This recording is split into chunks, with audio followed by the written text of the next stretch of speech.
दोस्त से बात कर रहा था और मैंने उसको पूछा कि तेरी कितने की एसआईपी चल रही है। उसने बताया कि 7,000 की चल रही है। मैंने बोला कोई गोल रखा है या ऐसे ही कर रहा है? तो उसने बोला बस ऐसे ही कर रहा हूँ। मैंने उसको बोला भाई ये बहुत गलत तरीका है। सबसे पहले इन्वेस्टमेंट करने के पहले तेरे को long term goal, short term goal दिखना चाहिए, उसके बाद ही इन्वेस्टमेंट करना चाहिए। शॉर्ट टर्म में तेरा कार प्लानिंग आ गया, वेकेशन प्लानिंग आ गया, लॉन्ग टर्म में तेरा बच्चों का एजुकेशन, उनका मैरिज, तेरा रिटायरमेंट आ गया। अब ये छोटे मोटे गोल है तू बिना प्लानिंग के भी कर पाएगा, लेकिन मान ले कल तेरे को 3 करोड़ का घर लेना है, तो क्या तू बिना प्लानिंग के कर पाएगा?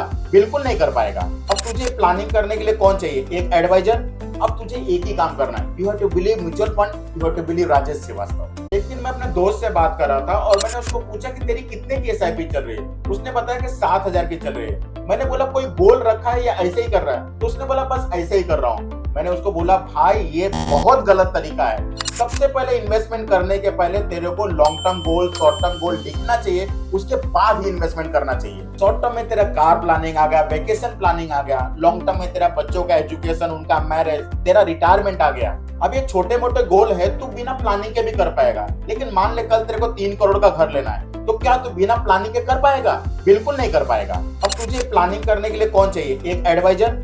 अब तुझे एक ही काम करना है, you have to believe mutual fund, you have to believe Rajesh Srivastava.